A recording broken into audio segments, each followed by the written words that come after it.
A marriage is in crisis after a near fatal accident. I discuss this and more on today's episode.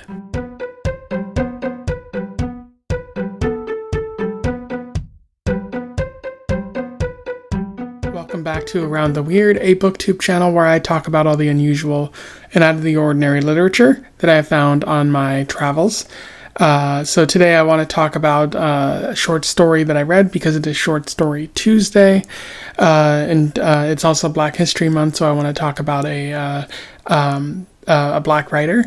And today's story is all about a marriage in crisis. I am referring to The Cape by Dionne Irving, which was published in 2023 in her short story collection, The Islands. For those who don't know, Dionne Irving is a pretty recent author, getting most of their work published in the last 5 to 10 years.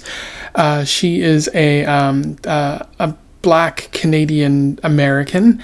She was born in Canada, and she mostly works as a professor at Notre Dame, the University of Notre Dame, and focuses on feminist sort of gender study kind of things. She wrote like a book on breastfeeding in Western cultures, which is pretty interesting.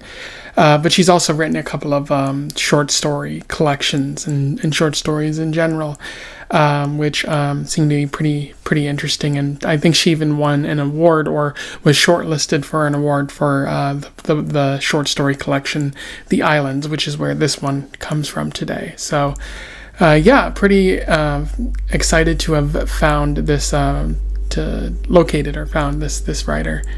But without further ado, let's talk about The Cape. I'll do a summary, a little bit of analysis, and we'll move on from there. So The Cape focuses on Nina and Neel. They are a bit of an unconventional couple. There's a huge age difference between them. I believe he's in his 50s or so, and she's still early 30s, which is also made more interesting by the fact that he was her professor in grad school, so kind of a weird power dynamic there as well. But after... at least at the beginning of the story, they're moving to a cape on the East Coast they usually use it for their summer home, but they're going during winter because they need a break after an accident that happened. Neel got into an accident with fireworks because they were celebrating French Independence Day, and a firework went off and caused a lot of blood loss, and Neel, he almost died, but luckily he survived. But it left him a little bit changed, and as a result, they're going to the summer home during the winter in an effort to sort of recover from everything. But the relationship seems to have gone a little bit cold. They're not really happy with one another. Things were better before, but now they've come a little bit bitter, and as time goes on, they don't return back home, even though winter is up, and Neel should be going back to his professor job, but they're basically staying there, and Neel is kind of relying a lot on Nina to take care of everything, and she's becoming frustrated and even more bitter as a result. And it does seem like Neel might have quit his job without telling Nina, but that's not really made clear in this story. And then one day, Nina gets up and looks outside and sees Neel wading into the pond, a nearby pond. And when she follows him there, she hears him singing a song from Whitney Houston, "Saving All My Love," and she sings along with him. And it's a bittersweet moment because I think they're both kind of realizing where their relationship is at the moment. And they end up having sex later that night, but it feels passionless to Nina, and she begins thinking about how she wants to leave and how she might go about doing it, and what the promises she made when she got married in the first place. And as the story comes to a close, like, she gets up early in the morning and begins making a bunch of sandwiches, and then wraps them up and labels them each day. What exactly that means, whether she's just doing that to prepare meals for the week, or she's planning on leaving and just leaving Neel with some food. That remains to be seen, but that is where the story ends there. In terms of analysis, there is quite a bit worth talking about with the Cape. One of the things that Irving touches upon is that of a marriage in crisis. Irving is writing about a marriage that has seen better times. Or, alternatively, you could argue that it has always kind of been bad, and this incident has only drawn awareness to the mismatch in the relationship. But I'll talk more about the revelation there in a few moments. But there are a number of signs that it wasn't meant to work out. Her parents warned her about this. There was a huge age difference between the two of them, and also a power dynamic, which dating and marrying one of your graduate students is always a weird thing to do. It doesn't matter if you connect with one another. You're in a position of power over them. You're kind of determining their academic fate, and it's weird that you would pursue a relationship with that kind of person, with a student, but that happens quite a bit, and it often results in situations very much like this. It is important to note that the accident draws attention to the problems that have existed before, and maybe her shortcomings as well as his shortcomings that were easy to ignore prior to the accident, but now that he's kind of waiting, or she's waiting on him to help him through the incident and for him to recover mental health wise, it's just sort of left her kind of wanting in the relationship. Allow me to read you a very interesting quote from this. The fact of the matter was that they could abandon each other in a million different ways, because of a preoccupation with work or boredom or an ill-timed phone call with a grad student or a flirtation with a colleague. She had thought of a million different reasons to go, and only two to stay: love and guilt. And when she repeated these things in her head, they didn't sound like real reasons, but rather abstract concepts that had nothing to do with what she was feeling, which was that her life was over, and by the time Neel did die, there would be nothing left for her. Her life was over at 34, before it had even really started, which is just a really fascinating, passage there.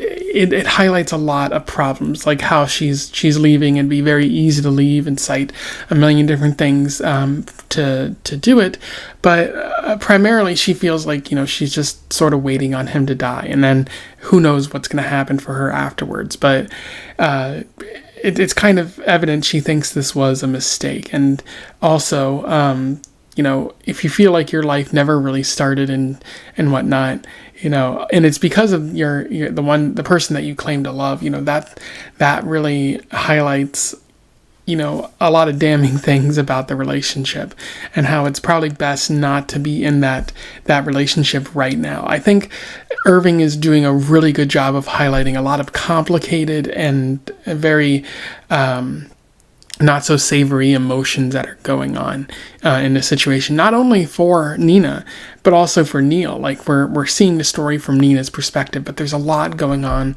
for Neel. Like maybe he feels guilty about the accident. Maybe he feels that some of it was Nina's fault. And she does have some guilt on her part as well, because she is the one who chose the firework that hurt Neel. And there might even have been a sense that maybe he shouldn't have married someone so young.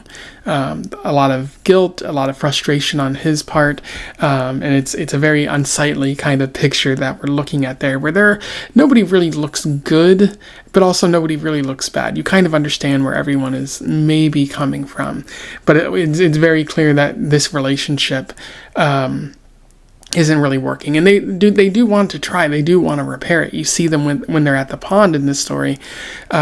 There's a clear desire for one another. They do love each other, or claim to love one another, but as Irving might be pointing out here, there's just no saving this kind of thing because of the mismatch and all of that. This was maybe doomed from the start, and it just took this kind of incident for them to see that. Irving's also talking about the idea of accidents as revelation, like a crucial moment in time when something becomes very clear.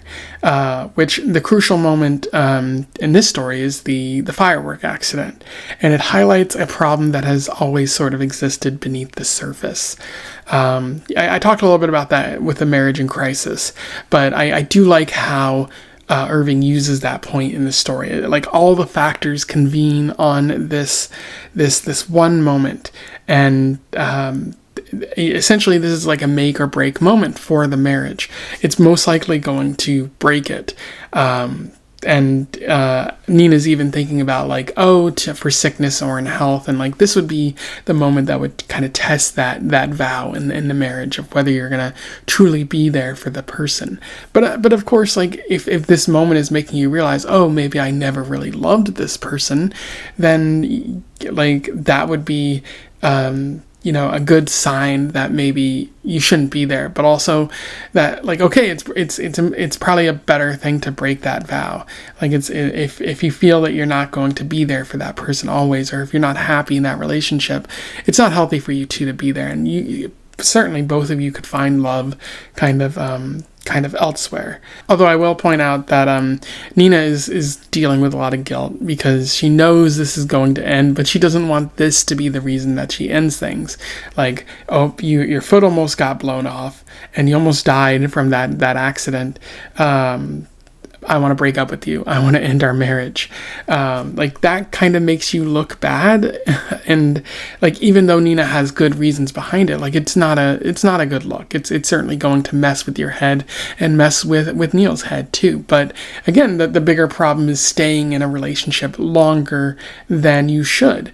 Because if you just let it continue on from here and go through the motions, that's not real love, and that's not a healthy thing to do. Like it's not healthy to continue to deny the reality as it is. Anyway, those are my thoughts on The Cape by Dionne Irving.